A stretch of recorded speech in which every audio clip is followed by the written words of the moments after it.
Hello, good morning. So ito na po yung revision ng inventory natin. So meron tayong dalawang Google Sheet. Ito yung para sa CEO. Ito po yung para sa CEO. Ito yung dashboard ng CEO para sa inventory. Then ito yung staff copy. So ang una natin gagawin ay pumunta dito sa data validation. So tama po ito. Nag-encode po kayo dito. Tapos nilagay niyo po dito yung beginning inventory kung mag-ilan yung stocks sa warehouse ngayon. Ito po, ilalagay niyo po dito yung damage na stocks. Ito, nilagay ko lang to. Pero, pwede niyo pong i-delete ito. Sa ngayon, lagyan po natin.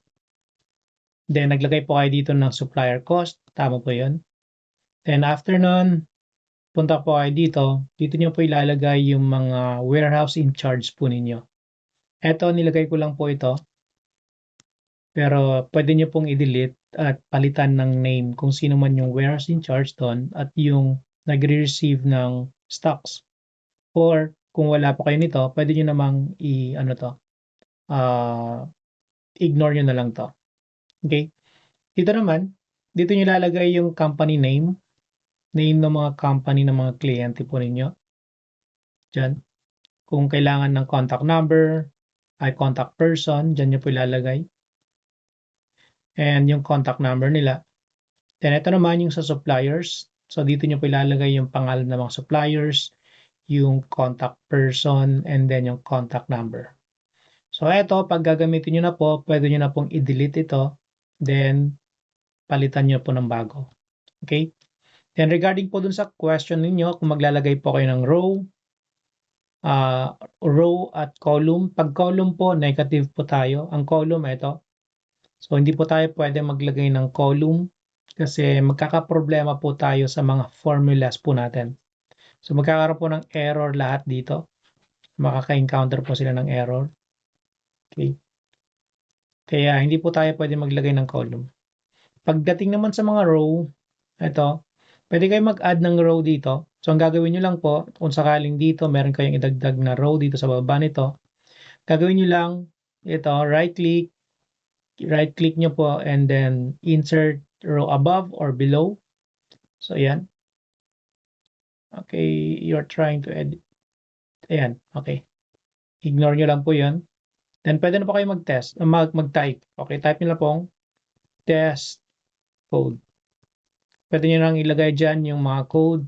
Ito, i-ano ko na lang to. I-freeze ko na lang. Freeze. Volume 5. No. Okay. Freeze. Row 5. Okay. Ayan. Okay, naglagay ako. Example na test code. Kung gusto natin maglagay dito. Then, test descriptions. Then, dito nyo po ilalagay yung beginning inventory. Let's say 100. Then, kung meron damage stocks. Then, kung magkano, let's say 300. Then, eto, kailangan nyo rin pong lagyan pero hindi po tinatype. So, ang gagawin nyo lang, eto, i-highlight nyo po to. Left click sa mouse. Then, click nyo ulit ito. Left click sa mouse, hold. Then, ibaba nyo lang. Then, okay. Yan, pag naibaba nyo, automatic mag-update na po yan. Kasi yung mga to kasi naka-formula po lahat yan. Mga formula. So, ulitin ko po. Left click sa mouse, i-drag nyo papunta sa kanan hanggang dito. Then bitaw. Then ito, left click ulit, hold, then pababa. Then okay. Yan, meron na. So ang reason kung bakit kailangan natin gawin yon para ma-update yung data na katapat nito. Kasi pagdating po dito, magkakaroon po kasi dito yan. So magkakaroon din nito yan. Okay. Pag ganoon din dito, magkakaroon ito, ano pala to, mamaya. Okay. Then ito, meron din to. Check lang natin. Saan na ba yan? Nasa restock pala. Okay. Sufficient. Wala tayong sufficient. Nasa low stop. Okay, wala. Ito yun. So, na-update siya hanggang dito. Then, same dito sa staff copy. Meron din siya dito. Then, ito, inventory. So, nandito siya. Data validation, nandito siya. Okay. So, wala pa kayo may encounter na error. Kaya pagdating po dito, kailangang masunod po natin kung ano po yung instruction. Okay, i-back na natin. Okay. Okay, ulitin ko po. Like example dito, click nyo dito sa row na to, kung dito nyo ilalagay sa baba nito. Click nyo to, then right click, kahit saan, right click dito, basta itong naka-highlight, right click, insert below or above. So sa below tayo. Then okay. Then dito na kayo mag-type ng product code. Dito kayo mag-type ng descriptions. Dito kayo mag-type ng beginning inventory. Dito kayo mag-type ng damage stocks kung meron.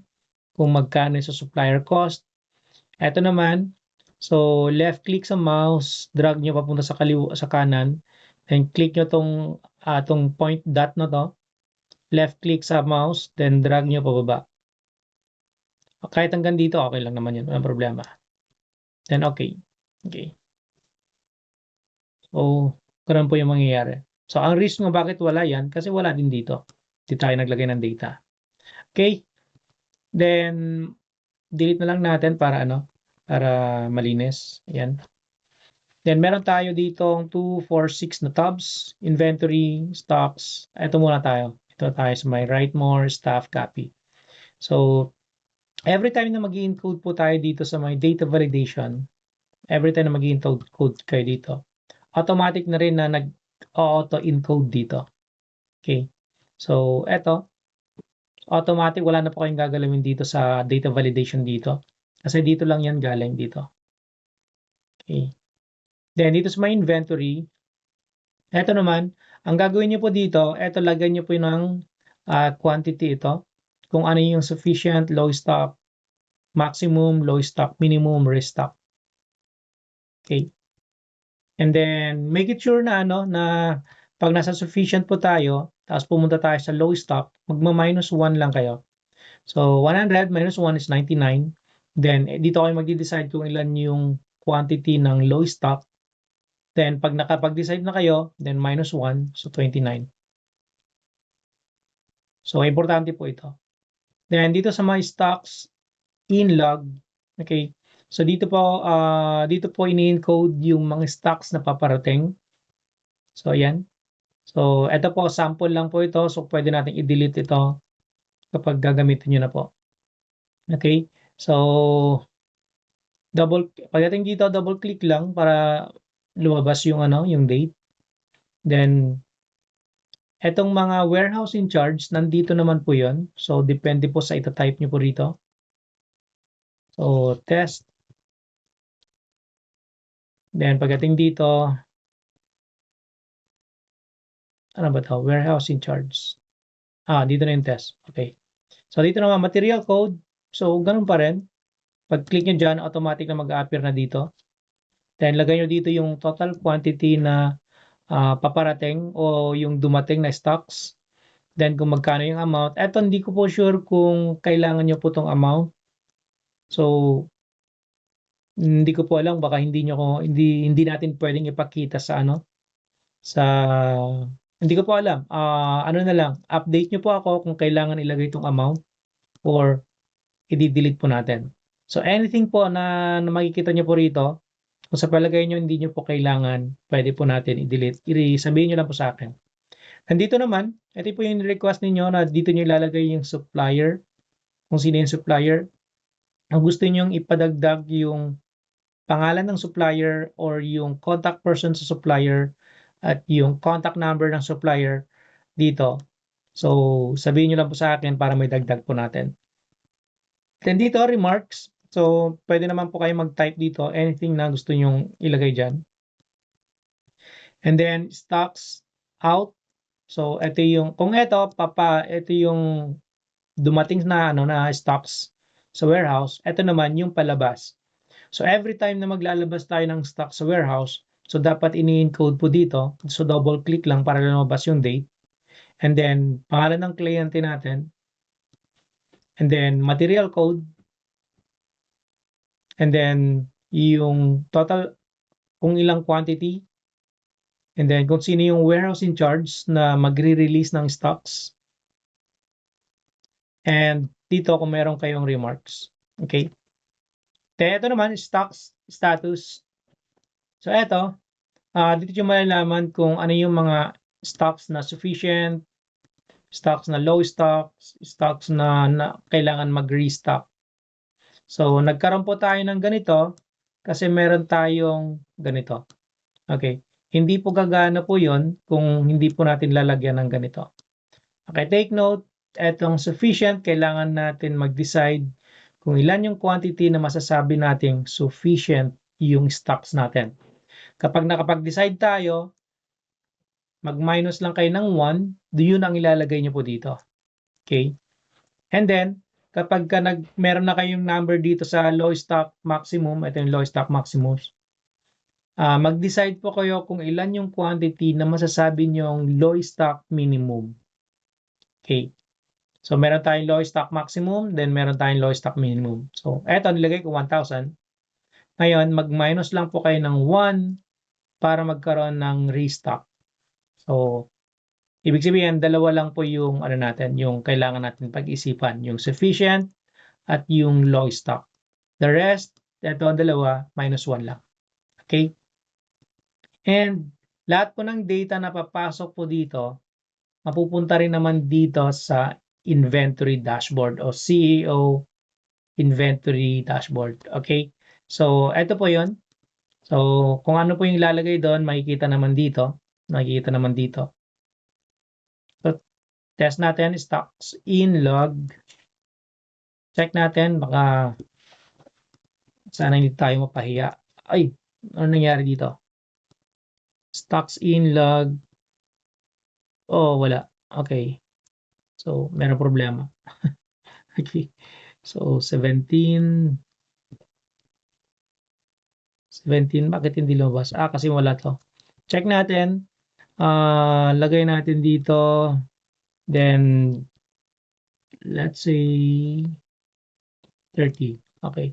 Ito, nag-release ay si Patricia. Then, merong 40. Then, so, ayan.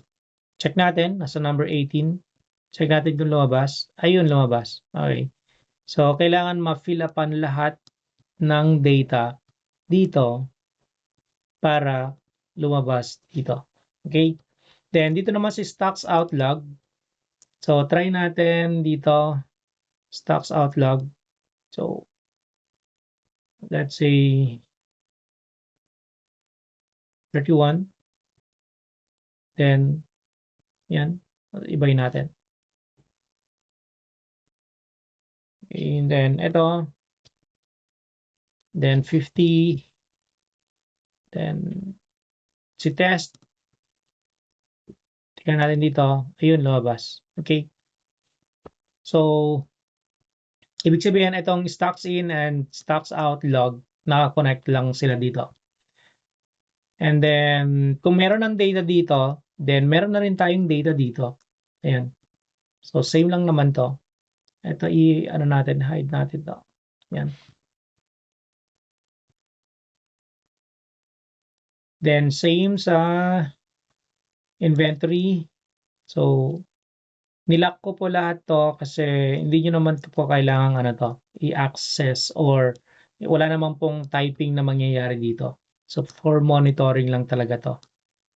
Then, stocks. Ito, hindi nyo rin ma-access to. Ang ma-access nyo po ito. Then, sa dashboard, kita nyo po rito kung magkano yung beginning inventory, ang total stocks received, total product out, damage stocks, remaining stocks. So, eto meron tayong mga sufficient na stocks, meron tayong low stocks, restocks na status. So, itong tatlong graph na to, nanggaling lang naman dito. So, ito, 1, 2, 3, so tatlo lang to.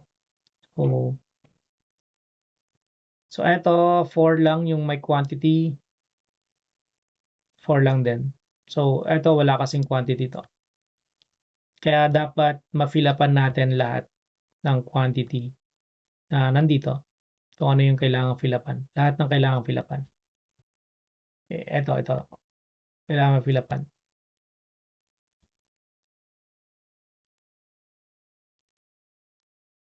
Okay, so